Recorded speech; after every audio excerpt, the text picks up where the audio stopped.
Hello and welcome to a brand new episode of the Daily Debate. My name is Ahmed Nader, and tonight we're going to focus on the Egyptian diplomacy amid the international relations affairs that we have seen over the past few years under the tenure of His Excellency President Abdel al-Sisi, as Egypt is the pillar of stability and security in terms of the diplomatic affairs regarding the Middle East, the Mediterranean and Africa as well. But we'll be starting straight away with the main top story for today, which took place on Sunday as President Abdel al-Sisi extended the greetings and expressed appreciation to all the civil servants at the state's administrative bodies on the World Public Service Day. In a post on his official social media account, the President also called on all those working in the state administrative bodies to renew their will to serve the nation and the citizens.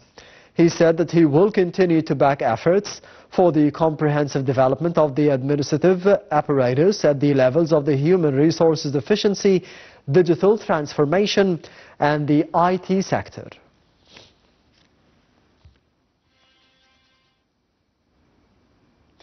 And we will be heading for the first report of the Daily Debate for tonight, which focuses on the presidential activities of His Excellency President Abdel al-Sisi over the past week. Stay tuned.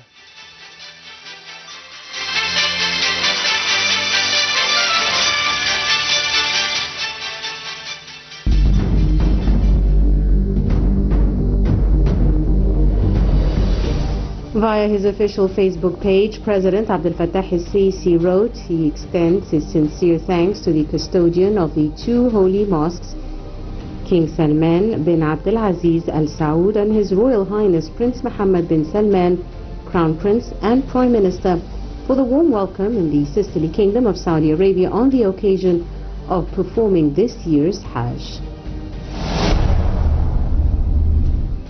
President Abdel al-Sisi returned safely to the homeland after performing the Hajj.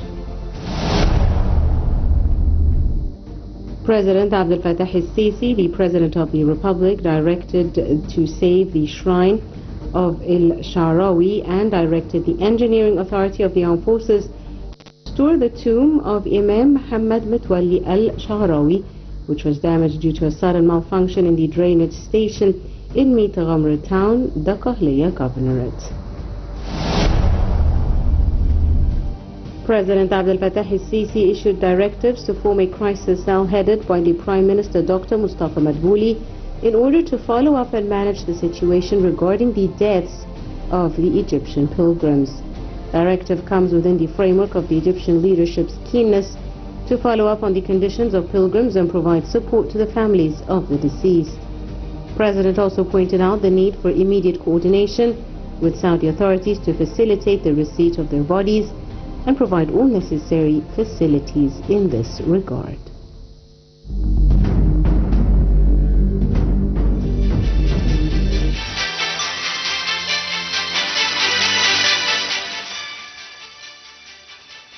Welcome back. You're still watching the Daily Debate, and we will be heading to the second report of the episode for tonight, which focuses on the role of Egypt as the country is continuing to be playing a pivotal role in resolving the crises and the conflicts in the region. We'll be having more details regarding the role of Egypt politically and diplomatically in the upcoming report. Stay tuned.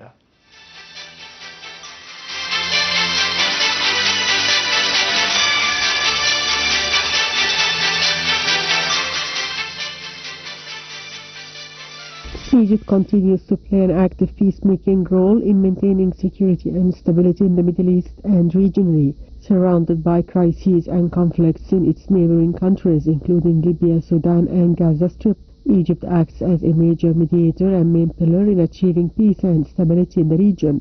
Regarding the Libyan issue, Egypt hosted extensive meetings on the Libyan crisis participated by senior Libyan officials, including one attended by Speaker of the Libyan House of Representatives and then Chairman of the High Council of State Khalid al-Mishri, who agreed to develop a clear roadmap to hold the Libyan elections. Egypt's interests and national security do not lie only within its internal borders, but they extend to be influenced by the situations in Sudan, Libya and Gaza, With regard to the conflict in Sudan, Cairo hosted a summit attended by Sudan's neighboring countries including Eritrea, South Sudan, the Central African Republic, Libya, Ethiopia and Chad, which succeeded in unifying their stance on the Sudanese crisis. The leaders agreed to at the level of foreign ministers to develop practical and implemental solutions to stop fighting in Sudan and reach a comprehensive solution to the issue. On the other hand, Egypt, a traditional mediator in the Israel-Palestine conflict, has a very clear role to end the war on Gaza that erupted on October 7th. Egypt hosted in October Cairo Summit for Peace over the deadly conflict in Gaza, gathering leaders and representatives of over 30 countries, in addition to the United Nations, African Union and Arab League. Afterwards, Egypt, working together with Qatar and the United States, succeeded in reaching a temporary 7-day truce between Israel and Hamas from November to 30th. Around 240 Palestinian prisoners were released by Israel in exchange for 81 Israelis and 24 people of other nationalities. The Rafah border crossing between Egypt and Gaza has also been the only lifeline to provide Gaza with relief supplies amid the ongoing Israeli siege and heavy bombardment. Also, the year 2023 witnessed the resumption of Egypt's diplomatic relations with both Turkey and Syria. In conclusion, Egypt is the main balanced and wise partner to reach settlements for different regional crises. Egypt's wise, balanced foreign policy aims always to enhance cooperation, support economic engagement, and commitment to democracy and human rights.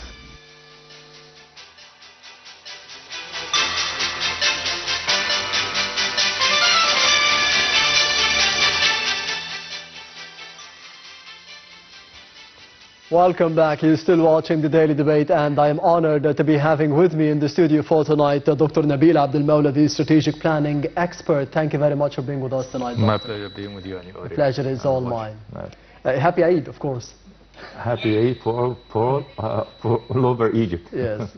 Dr. Nabil, of course, we have seen over the past decade and even more under the tenure of His Excellency President Abdel Fattah al-Sisi, the file or the diplomacy, the foreign affairs, how did you think that they have changed towards Africa, towards the Mediterranean region, towards the Middle East, as we have seen crises and consequences and conflicts all over the region for the past few years as well? How do you see the file of foreign affairs in general decade under the tenure of President al-Sisi?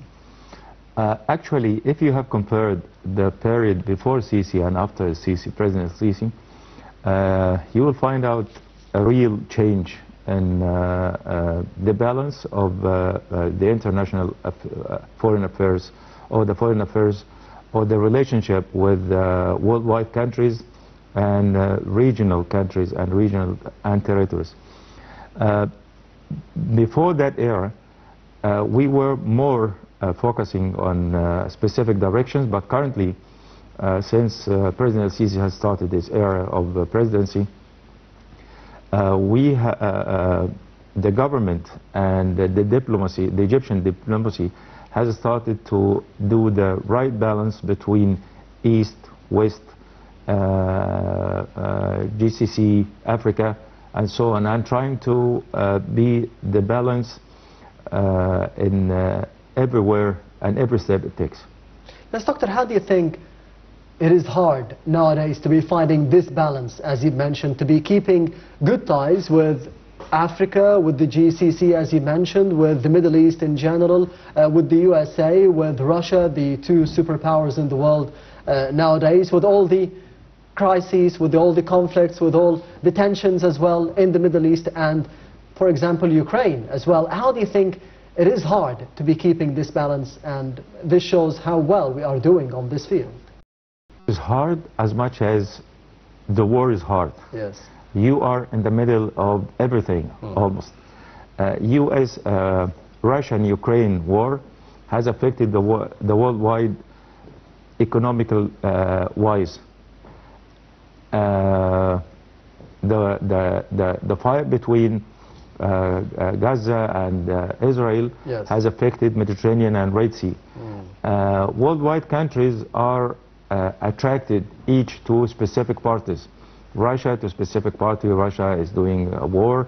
Egypt in the middle of all this is trying to have the right balance in relationship between all the parties to be part of the solution, not part of the problem itself. Yes, nowadays we are seeing the conflicts, for example, in Gaza, what is happening in Gaza, of course, with the Israeli occupation forces targeting the innocent civilians and the atrocities that we have seen in the genocide war that is taking place. How important for the role of Egypt to be mediating between Israel and Hamas, to be at least stopping this conflict, to be having a truce, and then of course finding a long-lasting solution for a two-state solution? It is a major role. Gaza on the borderline with Egypt. In the meantime, since 1948, Gaza and Egypt has considered Gaza as one of its major problems which should be solved. And whatever happens in Gaza affects Egypt directly or indirectly. Believe it or not, Egypt must be one of the major roles in mediation between the parties whom are the cause of the problems, and trying to play different role in different time based on the type of negotiations and required affairs. Now, speaking about Gaza, the end in sight regarding what is happening for over 250 days now. Unfortunately, yeah, you are talking about a mad guy who has found himself stuck in the middle of something. He cannot get out of it. Yes. And in the meantime, there is no real victory for both parties, actually, neither for Gaza or neither for Israel itself. So the only political solution is the only solution right now. And this is what Egypt is trying to do. It's trying to mediate between parties using its relationship with USA and other parties. Qatar is almost the same, as long as they are hosting Hamas leaders whom are residing over there. So the only solution is the political solution. But yes, another side of war is being prepared on the Lebanese, on the southern part of Israel, on the Lebanese borderline. Speaking of the political solutions, how did you see the way Egypt dealt with the conflict in Sudan as well, in Libya in previous years? How do you think Egypt has handled the situation, especially with the countries on the borders with the country?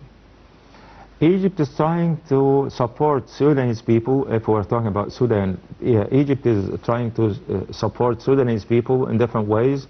Number one, they are not intervening directly, and they are not attracted to a specific party in the war over there.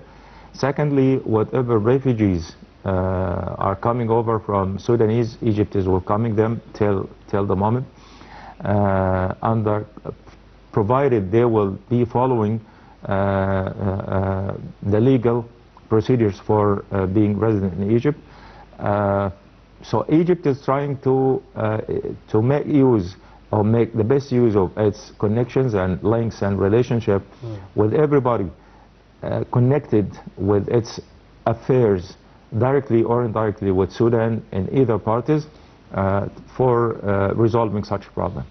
Yes, Dr. Nabil, how do you think Egypt and Qatar, for example, you mentioned Qatar as well, mediating between Hamas and Israel, to be finding a quick truce, to be ending the hostilities, to be ending the genocide war. But what does this say about Egypt being a regional power nowadays, that they are mediating, they are trying to stop the atrocities that are happening by the Israeli forces against the innocent civilians in Gaza and in Palestine in general? Actually, Egypt is trying to present what's happening in real and worldwide, especially when they went to the International Justice Court of Justice, and they are supporting. They have joined, I think, South Africa in the same case they have filed. Egypt is trying to be a part of the solution by not taking side of any of the fighting parties, either Israel or Hamas, although they are trying, Egypt is trying always to support the face of the human beings in Gaza. How do you think Egypt is a main player in the international affairs, and more specifically in the Middle East for the past 10 years? The Middle East, you have a very strategic location. Yes. You have joined different societies and different communities in trade. So you have economic relationship. You have joined economic relationship. Yes. For the other countries, either they are existing in the Middle East or not, it's good to have a stable country, relationship, good relationship with country which is stable like Egypt, and Egypt is trying always to be the balance in this. So Egypt is always trying to make the best use of their relationship with different countries in the Middle East. For example, what has been done by Houthi. Egypt has not attacked, Egypt has not declared that they are in fight with Houthi, but they are trying always to make the political and to make the best use of the political negotiations and discussions for resolving such problems and such issues. Yes, Doctor, of course, we have seen the statements made by Foreign Minister Sameh Shoukry upon meeting with the ICC prosecutor, the International Criminal Court prosecutor Karim Khan in Germany during the Munich Security Conference, saying that the Israeli violations must stop against the Gazans. How did he see the statements, and how Foreign Minister Sameh Shoukry handled the situation ever since the 7th of October? It was very brave. It was straightforward to the point, and it has confirmed Egypt is always trying to mediate, but mediate with the rights. Egypt is always trying to tell the Israeli Prime Minister that you are doing wrong. Israel is doing wrong. Israel is attacking human beings. Yes. Israel is attacking civilians. Please stop it. Please stop it. You need two-country solutions. This is the only political solutions which should be laid at the end. The two-state solution, how do you think? The two-state solution. Yes. How do you think it would be implemented? What is the initiative? Who will be starting? Europe has already started. Egypt is calling for it since long. The UN has already, there's a resolution issued for building and all worldwide currently is trying to build on that resolution. Spain has declared that they support Palestinian country. Few other countries has declared that they are supporting Palestinian countries. This is always the spark, and once the spark has done, it's being accumulated by time. It will be. So do you think that a truce would be reached? Because we have seen statements by the Israeli side and statements from the side of Hamas regarding the exchange of prisoners, the exchange of hostages. How do you think it would be ending the conflict, the retreat or the withdrawal of the Israeli occupation forces from Gaza and several parts of Palestine as well? How do you think it will be done, and more importantly, when it will be done? It will be done when somebody tries to convince their people or his people that we have won. And no one will be winning at the end of the day. But whatever Hamas is doing, whatever Israel is doing, whatever both parties are requesting from each other, it depends on the time they are calling for. That means it is a political game. Yes. Everyone is trying to push toward the other. Everyone is trying to make the best use of the cards, political cards, which they have, either by fighting, by killing more civilians from Israeli part, or Hamas by hiding and working on the card of the hostages, which they possess right now. So Iran is using Hezbollah in other way, in Syria, in Houthi. So everybody's trying to play by the political cards which they have, trying to push the other for fulfilling their victory at the end. Yes, Dr. Nabil Abdel, the strategic planning expert, will be taking a quick break, and we will be returning once again to you soon on the Daily Debate. So stay tuned.